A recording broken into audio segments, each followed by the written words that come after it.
Welcome to the East Bank Sports Show, proudly brought to you by the Fanatical Elves, a member of the Fans First Sports Network. Broadcasting live from the vibrant East Bank of the Flats in Cleveland, Ohio. Join us as we delve into the heart of Cleveland sports. It's your hosts, Noah and Matt. Welcome into the East Bank.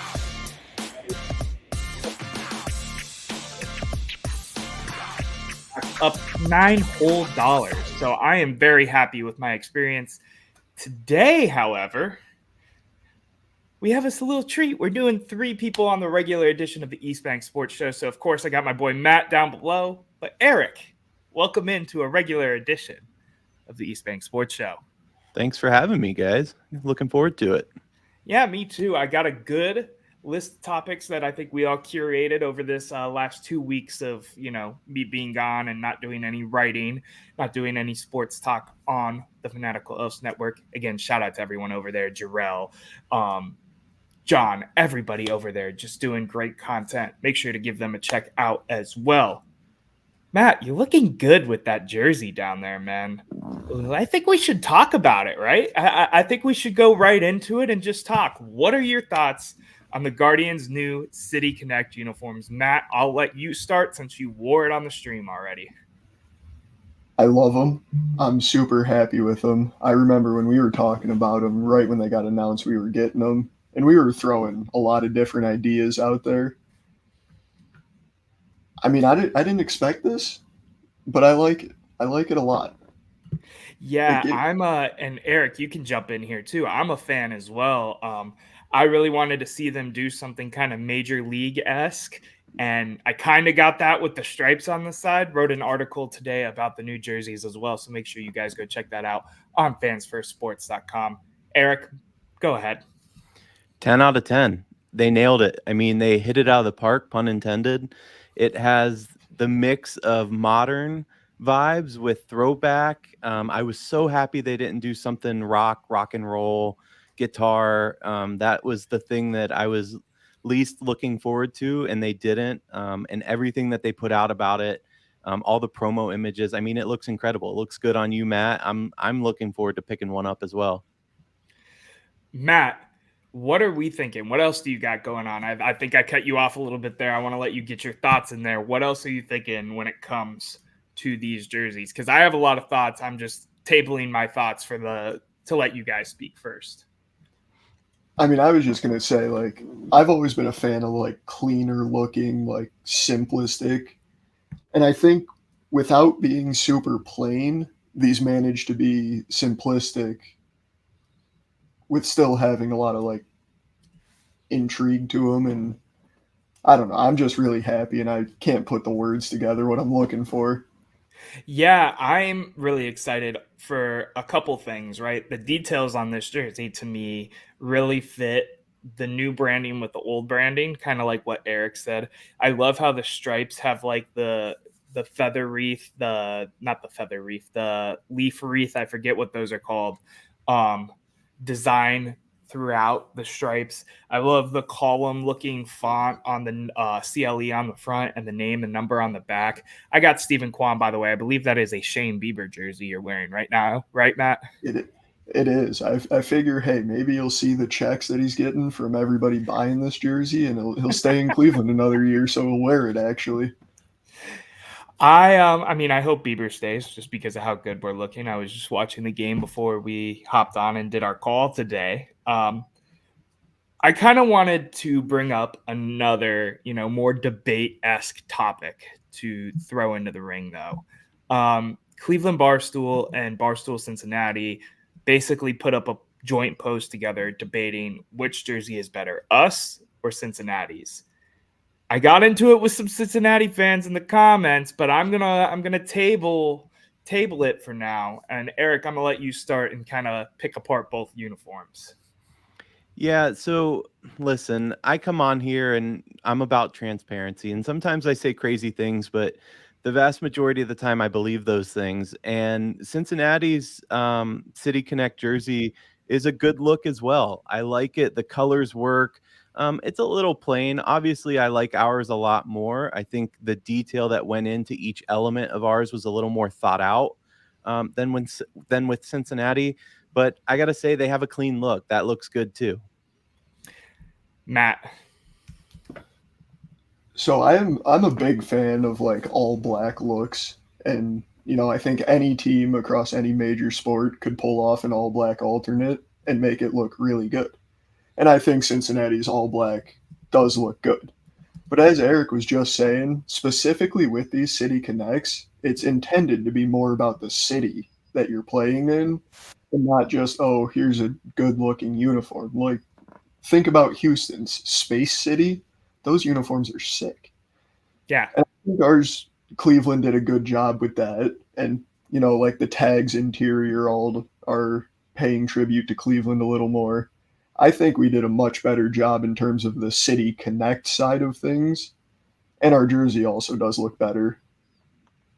Yeah, so I'll table me being ignorant and trying to stir the pot for the fun of it, like I was on Instagram when I was in Vegas and may have had a couple too many adult beverages to feel me up a little bit.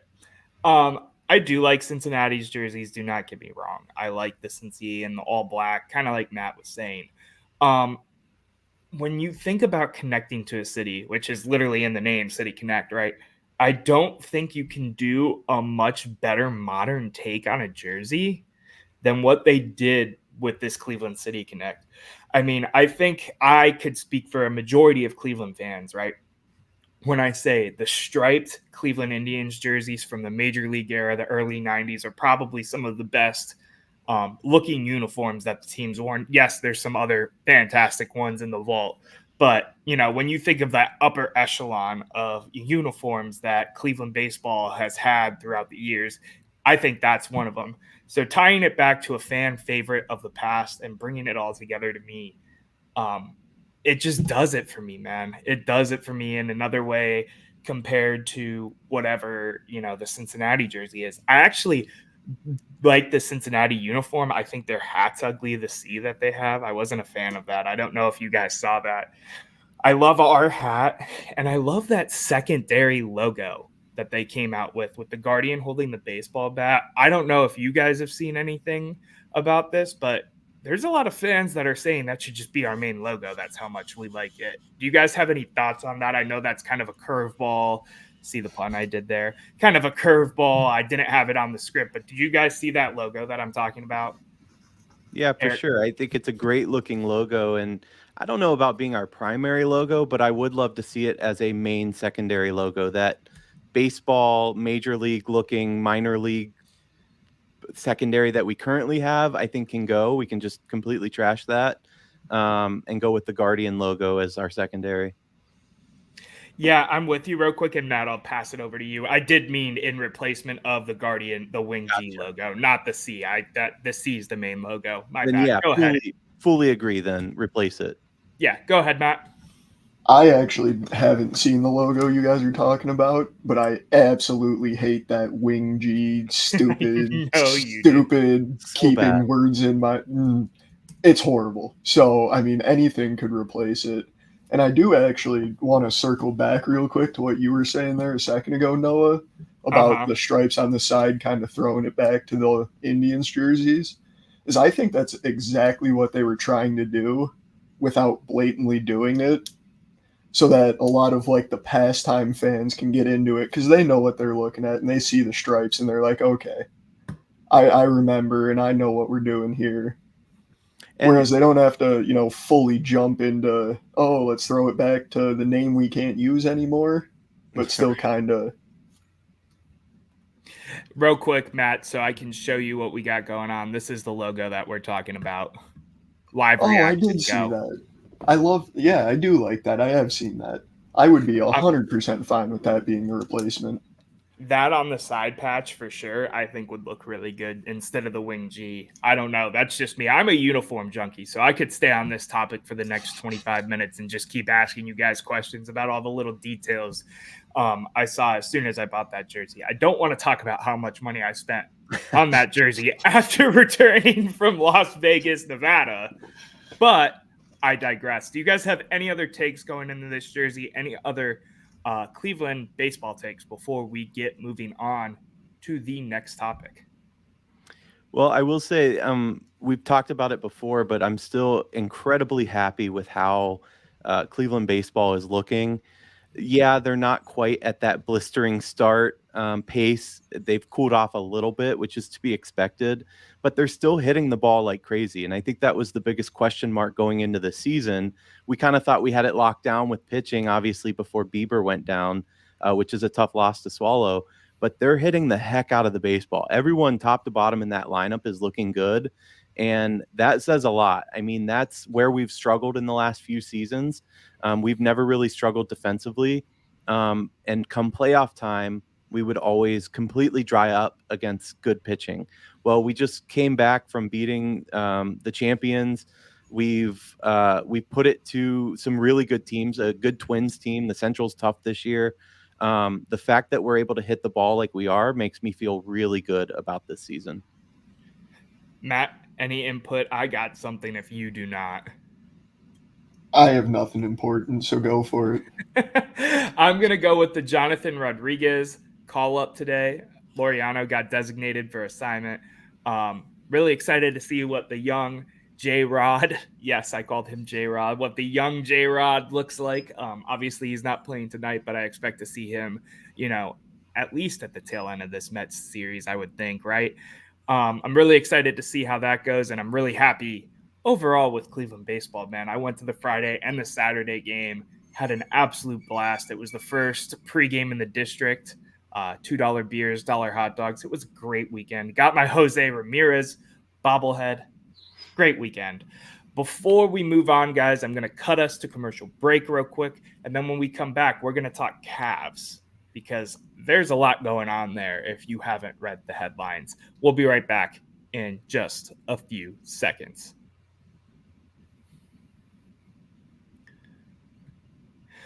And we're back with the East Bank Sports Show. I hope you enjoyed those commercials.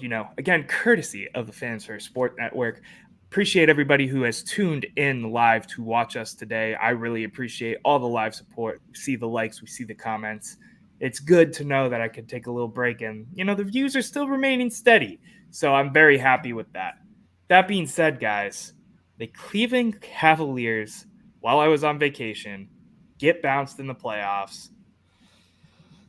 And Twitter erupts, as does every fan base is Twitter as soon as you lose in the playoffs, right? So I want to get into this. I want to know what you guys think is next for the Cleveland Cavaliers in this offseason.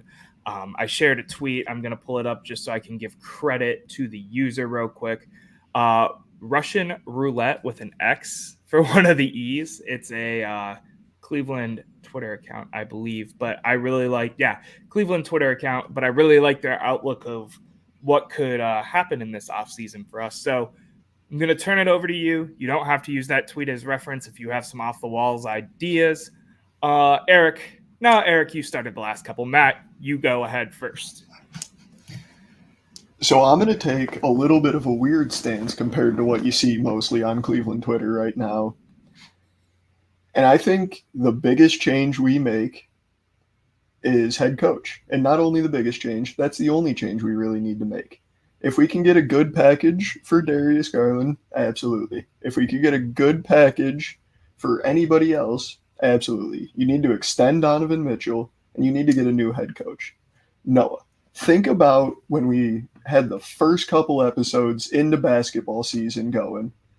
We were so excited about how good this young core looked playing together, and then the season got absolutely derailed by injuries, and the core wasn't on the court together, didn't have time to keep gelling. We go to the playoffs, and we don't look great. We don't look horrible, but we don't look great. I don't think we necessarily need to blow the core up quite yet. Obviously, there's a few pieces we could move around to get good value back, but I don't think we need to, pull the alarms and start shipping everything away for picks. We need a new head coach, and we need to extend Donovan Mitchell, and I think we will be all right. Erik, I'm going to throw it over to you. Yeah, so my take's a little different, and I'm not saying blow it up and start from scratch. This is tough because, first of all, everything rides on Donovan, whether or not he's going to extend. Let me start with the kind of rumor side and then work into what I think is going to happen.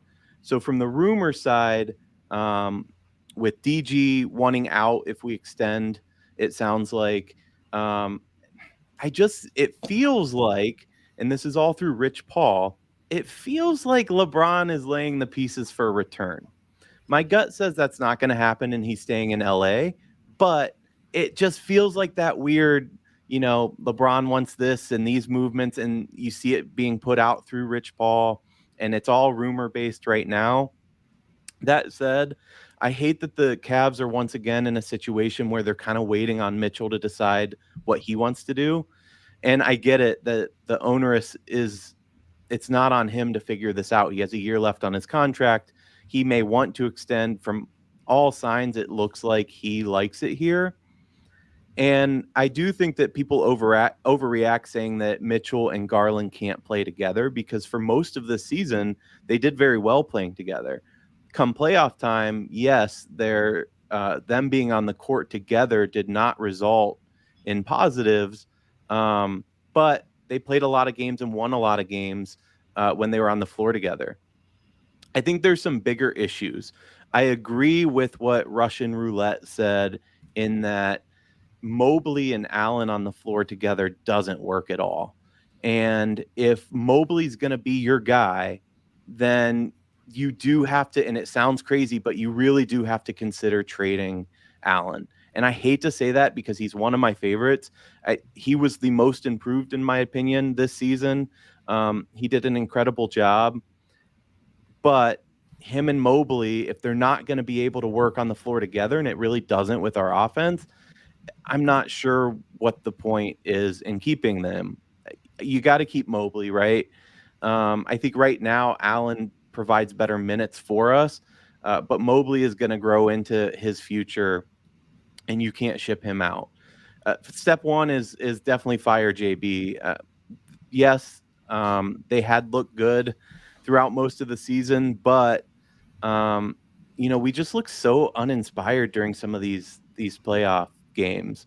Not only was the defense lacking at times, and granted, you had a really good shooting Boston team that we lost to. Orlando probably played a little higher than they normally would have. I think they are a pretty good young team, but offensively, we looked terrible for the first series, and then the first game in Boston. We wouldn't set screens. When we did set a screen, it looks like we've never practiced that and don't know how to set a screen. I don't know. That comes down to coaching. And when you have guys just running out to, the Kevin Love spot and just standing there for an offensive possession and not even moving, not coming to the ball at all, I have a problem with that. And I think it comes down to coaching. I think we need a change and we need fresh eyes there, and somebody that's going to get the most out of Mitchell. I do think we try to trade DG. I think that his trade potential is a little higher than Cleveland Twitter or other teams think. And I do want to point out that I think a lot of the fan bases are absolutely nuts, like Lakers in general, thinking they can get Mitchell for practically nothing. I can't stand reading these fan bases and fans' thoughts on Reddit and on Twitter. But yeah, I think the problem with this team right now is it is not a championship team the way they're made up. And if we're in the window of a championship and that's your goal and that's what you're striving for, kind of like the Browns, you have to make the moves that hurt and are uncomfortable in order to build a championship team. I think if you ship DG out and you get LeBron in this team and you bring in another shooter, I forget who Russian Roulette was mentioning. I was going to bring it up when I got onto my take. Yeah. Ingram, that's who he wants. I don't agree with that move. I think there's better moves out there. But if you can somehow make those moves, we're a better team and we can run for a championship. One last note that I'll mention. I mentioned all the rumors and, maybe LeBron's returning, maybe he's not. I think he does want to do a victory lap, but I don't know. He can't win in LA, that's for sure. But the other interesting point around all of this is that Dan Gilbert is getting more involved again. And when Gilbert's getting involved, interesting things happen. Players can come here. He opens his wallet. Let's just be honest. If it weren't for him, yeah, LeBron, Kyrie, but if it weren't for him, we don't have a 2016 championship. So now that he's getting more involved and maybe that wallet's going to open again, I think things can get really interesting for us this offseason. Yeah. So, Erik, actually, which is funny for anybody out there that watches the Office edition of the East Bank Sports Show, I'm really on your side with a lot of your takes, right? You echoed a lot of the things that I wanted to say. For starters, I still think LeBron is a shot in the dark. I don't know if I really want to hang my hat on it. Granted, the Dan Gilbert news and LeBron sitting courtside as a personal guest of Dan Gilbert for, I believe that was game 4, gives me some points towards LeBron at least declining that player option now for sure. There's still other factors in play. Bronny comes to mind. He's honestly not had a bad combine in terms of NBA standards, but how much does the NBA combine really matter in terms of the NBA draft process?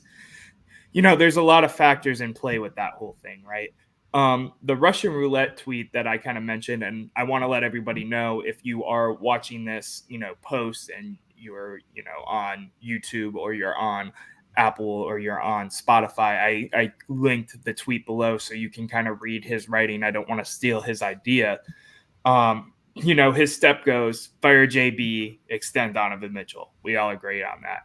Trade Garland for Ingram. Now, Erik, you disagreed with that. In a world where, like LeBron's not happening, in the 75% majority world we're in right now, Darius Garland and Brandon Ingram are two players, in my opinion, in very similar situations where they've had good years and they've had bad years and they're trying to figure out their identity, and it might not be with the team they're at right now. A swap like this, the Pelicans get a passer for Zion if he ever stays healthy, and we get a shooting small forward that we desperately need that isn't named Max Strus, because unfortunately, as much as I love Strus, I don't think he's our starting small forward of the future if you really want to go deep here. There's a lot of questions about the chemistry between Garland and Mitchell. I know, Matt, you mentioned that there was some, discourse. We were happy at one point with what this team looked like. That being said, you watch it in the playoffs and Mitchell goes out for 2 games and Garland goes off for 25 points 2 games. You've seen that happen a lot with this team, and it kind of makes it hard to think a different way. Granted, I know it's also not that simple and there's different looks and maybe coaching could change that. So I don't disagree with your point either. Trading Jared Allen to me is like a 50-50. I really liked Jared Allen this season, but his capital for a trade and to build this team even more is probably at an all-time high, and as high as it's going to be. It's like pressing the cash out button on Jesus. I stumbled there. The cash out button on a bet when you have one leg left and 75% of the money's there. I'm probably cashing that out because I want some extra money in my pocket. So do the Cavs because they're going championship scenario. I don't think Jared Allen is going to hit for that 8th leg, and I quote. I think this is probably the peak of where he's at. So trading him for some good role players, some good, formations around the roster, and letting Evan Mobley play that true 5 role basically is something that is really enticing and interesting to me. One of the last things that I saw out here on his tweet that I really liked is actually bringing Cleveland draft pick Andrew Wiggins in. Now, I know Andrew Wiggins didn't turn out to be the star that, we technically drafted for him to be, and then we traded him for Kevin Love anyway. But getting rid of Karis LeVert, George Niang, and letting Wiggins come in and play that 4 spot, let Mobley play the 5, it's a much better match, in my opinion, of play styles. I really liked how that looks in terms of a starting roster for next year. You have Donovan, you have Strus, then you have Ingram, then you have Wiggins, then you would have Mobley. That's a really solid starting 5 in my mind. Now, obviously, some of this changes around and the money might be different if we, just pull the LeBron trigger for the third time and just decide to have him come back and help us go to a championship. But, I'm really happy with what that would look like in terms of doing the full blown, I don't even want to say reset, but retool, which is also really popular to do in the NBA. As much as I like the whole idea of sticking with the core and sticking for another year, I feel like the NBA is way more knee jerk of a league where, okay, well, we got bounced in the second, and even though there was injuries, screw it, let's start from the top. We have 2 players that we want to build around, and let's keep it that way. Matt, Erik, I kind of went on a tangent there. What are your guys' thoughts? Anything else you want to throw in here? An interesting thought I had, sorry. You're good. While you were talking about that, just to kind of, dig my feet into my stance a little bit more, is, the big talk in my mind here is, what do we do with Darius Garland? And I don't know if it's, a little PTSD or whatever, and you can argue that it worked out well for the Browns or it didn't or whatever, but we had a pretty decent guy playing quarterback. We abandoned ship, and he goes and has a great year, and we have a quarterback that can't play for most of 2 years. Now, I'm not trying to get into that debate right now. I'm just worried that us as Cleveland fans might be a touch too knee-jerk, as Noah just said, even though I do agree the NBA is a lot quicker to change. And I just don't want to see us, give up on a potential all-star caliber player. That's fair, and I'm with you, but I don't know how much I believe in the Baker comparison. But Erik, I know you were going to go too, so I'm going to let you go. Yeah, I mean, before I get into what I wanted to say, I get what you're saying, Matt. I just think that if you're making moves out of being scared for the future instead of making moves to try to chase a championship, I think you've already lost. Because if we can agree that this current squad isn't going to win an NBA championship, forget about Boston. The West is too tough. I don't see them winning these 5 guys right now, right?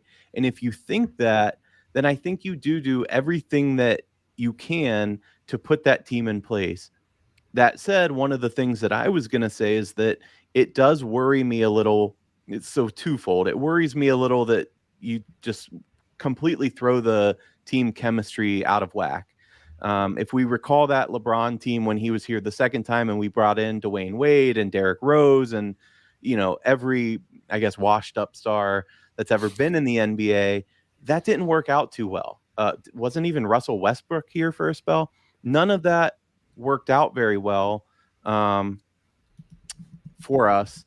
Are you going to fact check me, Noah? I'm so curious now because I don't remember that, but I also don't. Maybe it wasn't Westbrook, but my point is that chemistry is important. And no Westbrook. Okay, well, you get my point. No Westbrook. There were so many people running through that we had to question that. Chemistry is important to a team game, and to throw that into whack, maybe this core team outperforms with a better coach. Maybe they get them clicking again, and maybe they can compete, because that team that went in and beat Boston in game 2, that team that blows out opponents, it's still there. The one thing I told you I disagreed with picking up Ingram. I think Ingram's not a very great shooter. He's like, what is he, 32% from, it doesn't matter, from beyond the arc. But who I'd rather see is Bridges from the Nets. I think he would fit better as a small forward for us. I think if we can make that deal happen.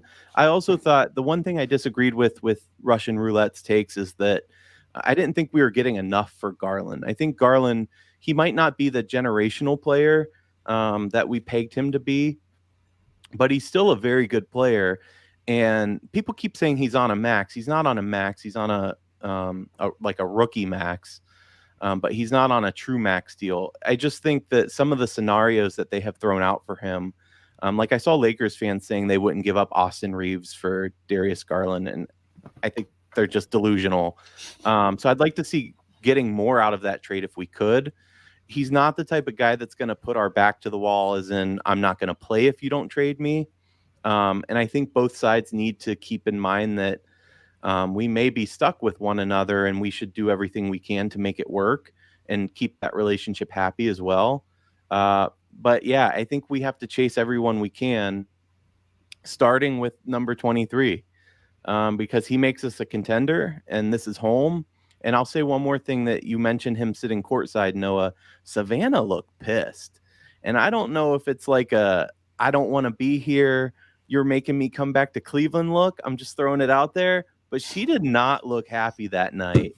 But yeah, I mean, I think we do need some changes. But if we kept this exact core team as is under new coaching, it'd be interesting to see what happens. Yeah, and I don't disagree with you at all. Like, Matt's take is really interesting to me because, yeah, if you would have asked us, I don't know, 4 or 5 months ago, right, what we thought this team would look like in the playoffs, I would have probably had a little bit higher of a reach than what happened, A. And B, we were like games out of the 1 seed, and we lost 2 on the road to Boston, sure, in the regular season. We come back to Cleveland and beat them. Like, we looked really good for a span of time there before the All-Star break. So, yes, I do think there is something to be said, and I think, now that we're out of the season and we're trying to figure out how to entertain ourselves as much as we can in Cleveland sports, as opposed to all the other stuff going on in the finals and the MLB and the NBA or the NFL and all that. We're thinking of the big trades, the big moves right now, but there is definitely something there to be said about just keeping the core and seeing what happens at least up until the, trade deadline, right? Yeah, I don't think it hurts. And it needs to be said too, because we're looking at this in such the playoff team, the playoff loss was a bad loss. First of all, we had injury issues that should be stated, obviously. But second of all, it is not easy to win in the NBA playoffs. You saw New York just get bounced, and that's a very good New York team. You saw, and they have their injury issues as well, but you saw the Nuggets just get bounced with the biggest comeback, halftime deficit comeback in Game 7 history. My point is, it's not easy to win in the playoffs. This is where the NBA, they actually start to play for a change. It's not your regular season basketball. So to completely look at our season as a failure, I don't think it is. I think we made steps in the right direction. It's just what we saw from the tactics and playing a young Orlando team that couldn't shoot the ball until all of a sudden they're on fire against us. That was cause for concern, but we should be very happy with where they are, losing in the second round and plagued with injury. I'm with you. Matt, do you have anything else that you want to add in Cavs-wise before we get moving? Okay, that's perfect. Erik, you good? I'm good. I feel like we covered all angles to this thing. I was really happy with how that segment went, especially on my end, because I thought I was going to be way rustier. Not saying I haven't been rusty. I hit my mic like 2 times talking with my hand. I thought I was going to be way rustier, though. I want to get into our last topic, which is, probably the most popular topic to talk about when you're talking Cleveland sports in general. That's just the nature of the beast, the Cleveland Browns.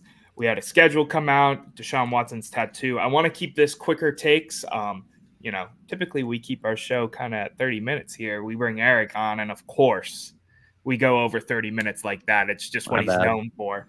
No, you're good. You're good. I have been having a good time. I hope Matt has over there as well. Absolutely. Let's get into this first. Which one, Erik, I'm going to let you pick. Tattoo or schedule? What are we going with first? Let's go tattoo first.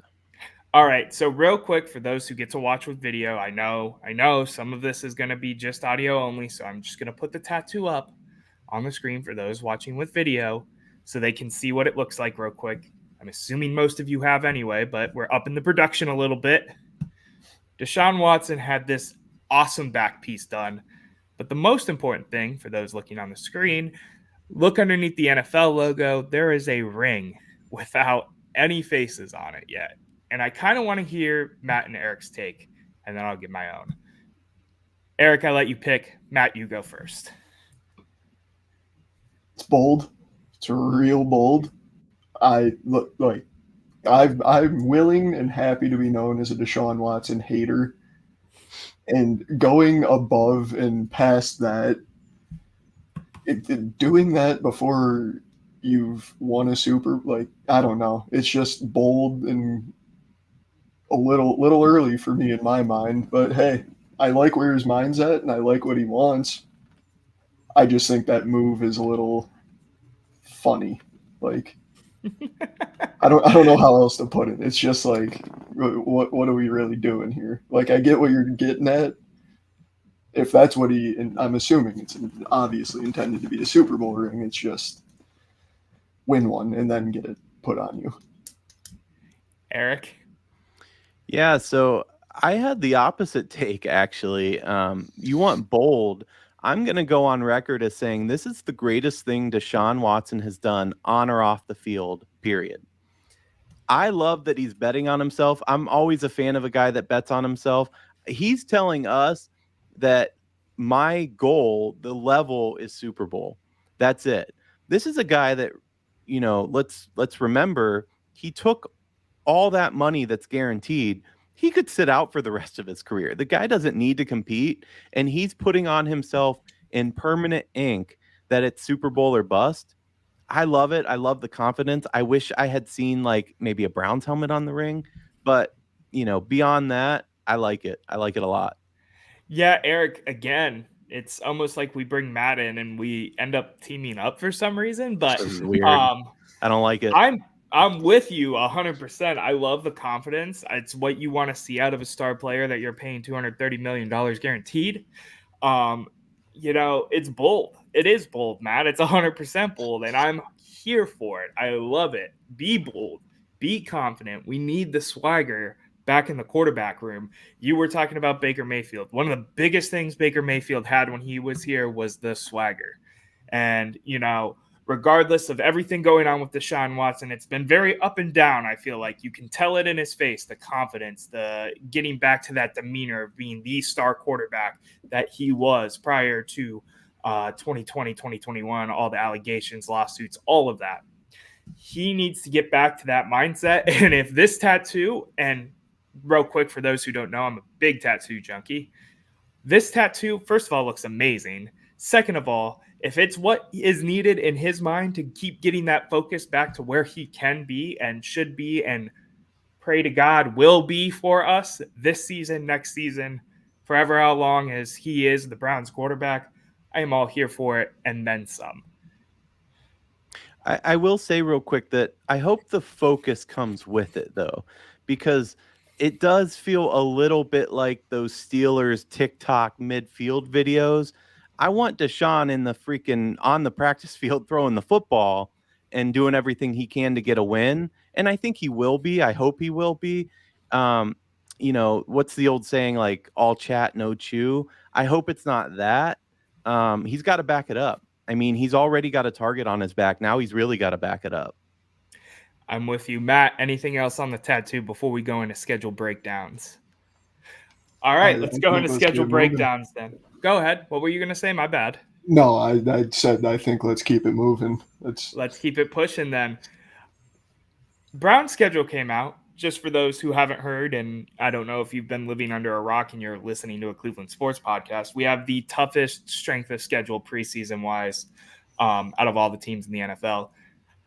I want to preface before we go into this segment that I included this segment and Matt and Erik agreed to do this segment more of a for fun. Hey, it's the dog days of the season. What are we going to talk about Browns wise on the East Bank Sports Show this week? I think preseason record predictions are BS. I think preseason strength of schedule numbers are BS because you don't know what's going to happen in the regular season. All these teams could have had great records, and they're one Aaron Rodgers, torn Achilles away from derailing their whole season, and that's the end of it. An example. So I'm going to show the schedule up real quick, just so we can go, I'll read through the weeks, and then Erik, I'll let you start with your prediction of what the schedule is going to look like. So week 1, we have Dallas at home. Week 2, at Jacksonville. Week 3 versus the Giants, at Las Vegas, at Washington, at Philly, versus Cincinnati, versus Baltimore, versus the Chargers. So 3 away and then 3 home. Mid-season bye week, which is my favorite thing in the entire world. I love a mid-season bye week. It helps my OCD feel better because it's right in the middle. Then we have at New Orleans versus Pitt, at Denver, at Pittsburgh, versus Kansas City, here in Cleveland, at Cincinnati, versus Miami, at Baltimore. That was a mouthful. Erik, go so I can drink my water. Yeah, so let me start by saying I think this is all predicated on us staying healthy. Like you mentioned, a key guy goes down, this changes everything. I put us at 11-6. A few things could put us plus or minus 1 of that mark. First of all, I had us starting the season, and this is bold, but I had us starting the season 5-0. I had our first loss coming in that at Philly game on the October 13th. That said, my heart likes it, but my head goes, we're not starting 5-0. That's a big ask for this team, but I think that this team, I think we're taking the next step. I think we're at the next level, and I think we're going to see a lot of improvement. The reason I have us at 6 losses is the AFC North is tough. I think we split some of those series. And then we have some tough, like Chiefs are obviously tough. I have us beating Chargers, but Dolphins are tough. There's a lot of tough games. I am happy, though, that we don't travel a lot and we don't have crazy short, Thursday, Sunday, those weird, we don't have too much of that. So I think it helps us. And again, like you said, the midweek bye, hopefully we can stay healthy, fingers crossed. But I'm feeling pretty positive. Matt, go ahead with yours, and then I'll go into mine. So, funny enough, I also have us at 11-6. However, I have us starting the year 0-1. Okay. Why Dallas is that? huh? I think where I pick up the difference, though, between Erik and I is I think this year we're going to sweep the Ravens. We're going 2-0 against the Ratbirds. I like it. Interesting. I like it too. I'll go into mine real quick, right? So I have been known to be the optimistic one, right? That being said, I'm not overly optimistic. I have us going 12-5. I think we are beating the Steelers both times. I think they're going to shake that monkey off their back, or whatever that saying is. I think we're going to beat Dallas at home week 1. I think we're going to continue to move away from the week 1 losses that were, a thing in Browns history forever until the last couple seasons. I could see it splitting with Baltimore. I wanted to point this out. This will be my bold take for the episode, before we go into hot takes at the end, of course. Kansas City, Sunday, 1 p.m. in Cleveland. I'm giving it to Cleveland, man. I don't know. I think the energy for that game, it's a 12-15 cold weather game.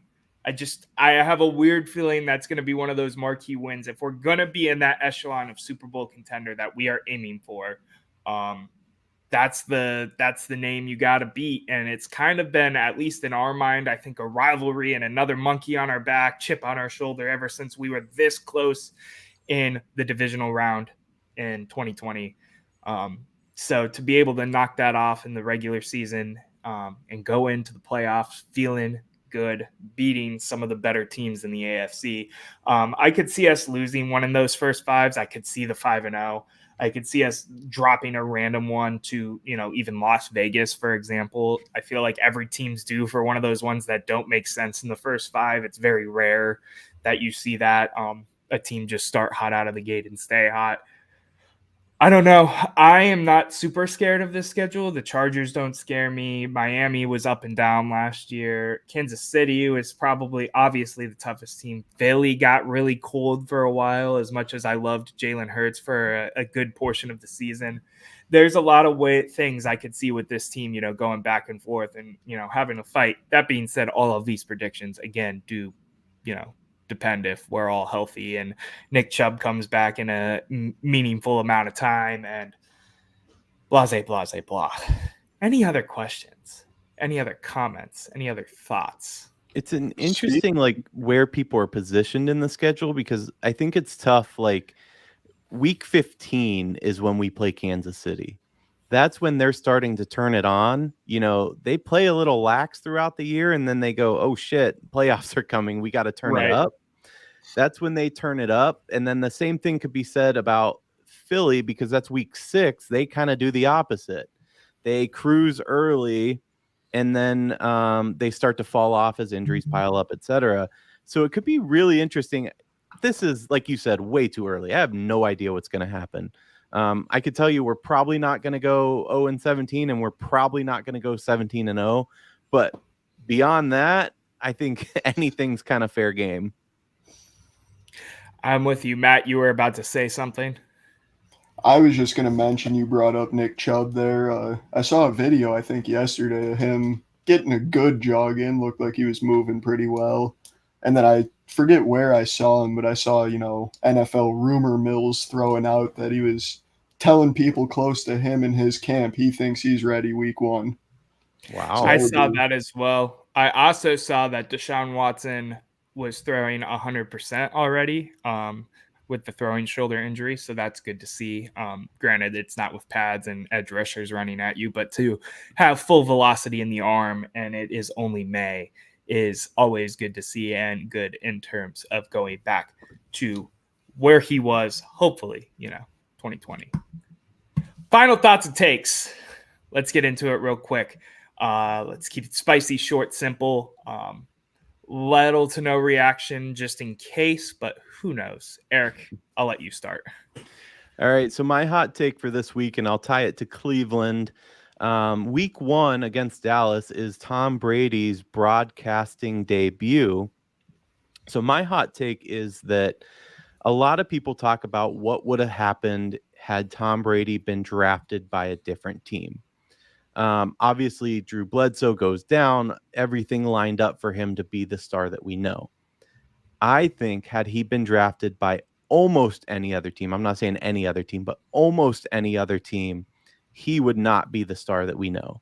He wouldn't have 6 Super Bowl rings. Six, right? Yeah, 6 Super Bowl rings. Obviously, the one in Tampa came from defense, but he was in the right situation at the right time. That's nothing to take away from Tom. I think he is the greatest of all time. But had he been drafted by Cleveland, I don't think he would have been the greatest of all time. Matt? My hot take, I was 50-50 on what I'm going with. And as much as I agree with you, Noah, as, this early talking about the NFL season, it's basically pointless. If we beat the Chiefs, we're winning the Super Bowl. You think you're going all the way regardless if you beat the Chiefs in the regular season? You think that's going to be correlated for sure in your mind? Yes. If we beat the Chiefs, we have the team to win the Super Bowl, and that'll be the confidence boost we need to push us into the playoffs, and we're not going to lose another game. That's a spicy one. I like it. My hot take is going to move off the Cleveland Browns. I'm going to go Guardians, and I'm going to go anti what the owner normally does, and I think we're going to see a Naylor and Quan extension sooner rather than later. I think they're too important to the brand of this franchise right now to let them walk away, especially when Manzardo's been up and down. I think they want to keep him around. I don't think you're going to need to pay billions and billions of dollars, but hey, who knows? The MLB cap or lack thereof kind of sucks. Any other input, thoughts, takes before I wrap this thing up, guys? I do have one thing. What's up? I do want to say is that around mid-June, when we get Quan and Gavin Williams back, if we can keep the momentum we have now till then, we might be the best team in baseball by that point. I know. I'm really excited. That's a good one. I was thinking something like that, and then you went really spicy with yours, so I wanted to tone it down a little bit. That being said, thank you everybody for tuning into the live, listening on Apple, Spotify, YouTube, Odyssey, wherever you listen to your podcasts. Real quick, big announcement for 1 week from today's episode.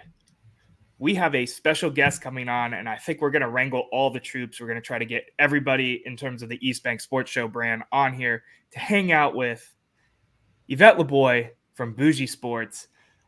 Decent name, decently sized name. She's got about 12,000 followers on Twitter, does a lot of her own podcasting and stuff. I hit her up to do a show. She said she'd be more than happy to jump on and hang out with the guys. So I'm really glad to bring her in. I love watching some of her episodes and stuff. She's going to be on the show next week, 7 p.m., right here on the Fanatical Elves Network. And until that episode, and until this week's episode, because yes, we will be back with an office episode this week. It has been a great time hanging out with you boys. And until next time, have a great week, Cleveland.